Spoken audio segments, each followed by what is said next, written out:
Hello friends, GS for competition में आप सभी का स्वागत है। और यूपीएसआई के इस वीडियो सीरीज़ में यूपीएसआई एग्ज़ाम के लिए जो आप प्रिपरेशन कर रहे हैं उसके लिए ये सीरीज हमने बनाया है और इस वीडियो को शुरुआत करते हैं। पहला क्वेश्चन है आपके लिए, अनुच्छेद 356 के तहत जारी आपातकाल की घोषणा को संसद द्वारा अनुमोदित किया जाना चाहिए। आपके पास चार ऑप्शन है, 3 महीने में, 2 महीने में, 1 महीने में, 6 सप्ताह। बताइए फ्रेंड्स, इसका सही इस प्रश्न का उत्तर क्या होगा? इस प्रश्न का सही उत्तर होगा बी, 2 महीने में। चलते हैं नेक्स्ट क्वेश्चन की तरफ। नेक्स्ट क्वेश्चन है, केंद्रीय मंत्रिपरिषद द्वारा नियुक्त किया जाता है। आपके पास चार ऑप्शन है। पहला, भारत के राष्ट्रपति अपने विवेक के अनुसार। दूसरा, प्रधानमंत्री की सलाह पर भारत का राष्ट्रपति। तीसरा है भारत के प्रधानमंत्री और चौथा है संसद। बताइए इस प्रश्न का सही उत्तर क्या होगा? इस प्रश्न का सही उत्तर है प्रधानमंत्री की सलाह पर भारत का राष्ट्रपति। यानी केंद्रीय मंत्रिपरिषद द्वारा जो नियुक्त किया जाता है प्रधानमंत्री के सलाह पर भारत का राष्ट्रपति नियुक्त किया जाता है। नेक्स्ट क्वेश्चन है, संविधान के अनुच्छेद 78 के अनुसार काम करता है। आपके पास ऑप्शन है, मंत्रिपरिषद से सूचना प्राप्त करने की राष्ट्रपति की शक्ति। दूसरा ऑप्शन है, राष्ट्रपति को सरकार के फैसलों और नीतियों के बारे में सूचित रखने के बारे में प्रधानमंत्री का कर्तव्य। तीसरा ऑप्शन है, राष्ट्रपति की आपातकालीन शक्तियाँ। और चौथा ऑप्शन है, संसद को सलाहकार संदेश भेजने की राष्ट्रपति की शक्ति। तो बताइए फ्रेंड्स, इस प्रश्न का सही उत्तर क्या होगा? इस प्रश्न का सही उत्तर होगा बी, राष्ट्रपति को सरकार के फैसलों और नीतियों के बारे में सूचित रखने के बारे में प्रधानमंत्री का कर्तव्य जो है वो अनुच्छेद 78 के अनुसार आता है। नेक्स्ट क्वेश्चन की तरफ चलते हैं। चौथा क्वेश्चन है, राज्य में राष्ट्रपति शासन को अधिकतम अवधि तक जारी रखा जा सकता है। आपके पास चार ऑप्शन है, 2 वर्ष तक, 1 वर्ष तक, 6 महीने तक या 2.5 वर्ष तक। बताइए इसका सही उत्तर क्या होगा? बहुत ही आसान क्वेश्चन है। इस प्रश्न का सही उत्तर होगा सी, 6 महीने तक। अधिकतम अवधि जो है राष्ट्रपति का शासनकाल का वो 6 महीने तक हो सकता है। नेक्स्ट क्वेश्चन की तरफ चलते हैं।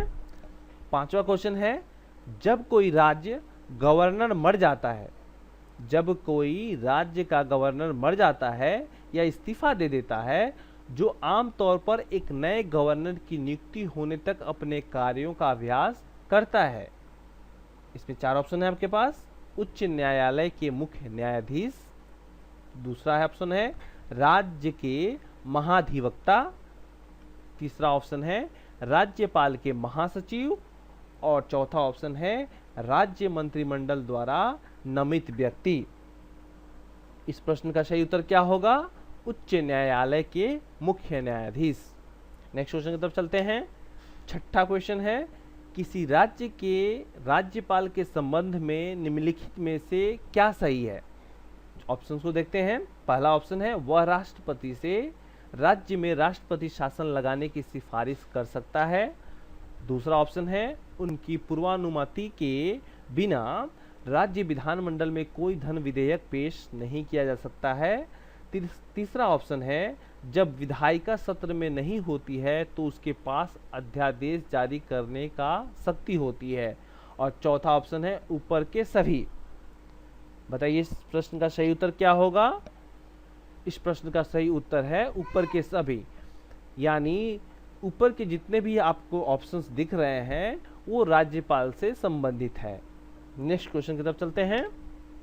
सातवां क्वेश्चन है, जब संसद सत्र में नहीं होती है तो राष्ट्रपति उस अध्यादेश को लागू कर सकता है जिसे संसद द्वारा अनुमोदित किया जाना है।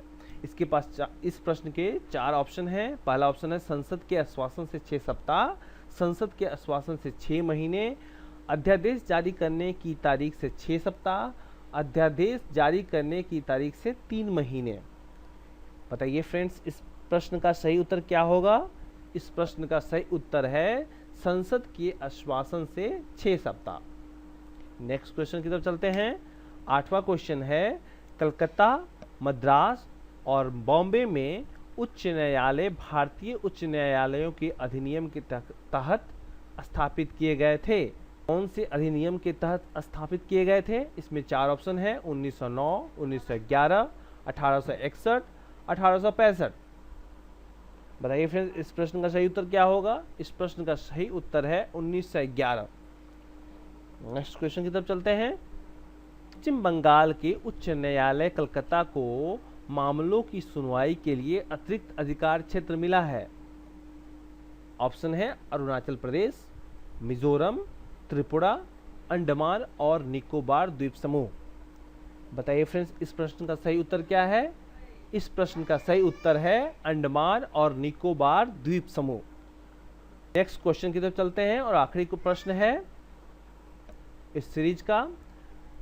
एक सुप्रीम कोर्ट के जज अपने पद के लिए संबोधित हाथ से लिखकर अपने पद से इस्तीफा दे सकता है। किसको दे सकता है? भारत के मुख्य न्यायाधीश, सर्वोच्च न्यायालय के वरिष्ठतम न्यायाधीश, प्रधानमंत्री, राष्ट्रपति। बताइए फ्रेंड्स, इस प्रश्न का सही उत्तर क्या होगा? इस प्रश्न का सही उत्तर है राष्ट्रपति को सुप्रीम कोर्ट के जज जो है अपने पद के लिए इस्तीफा देने के लिए उनको क्या लिख सकते हैं? पत्र लिख सकते हैं। आई होप फ्रेंड्स आपको ये वीडियो सीरीज बहुत ही अच्छा लग रहा होगा, आपके एग्जाम के लिए बहुत ही हेल्पफुल होगा। वीडियो आपको अच्छा लगे तो आप इसको लाइक कीजिए, शेयर कीजिए, और अगर आपने हमारे चैनल को सब्सक्राइब नहीं किया है तो GS फॉर कंपटीशन को आप सब्सक्राइब कीजिए। Thank you.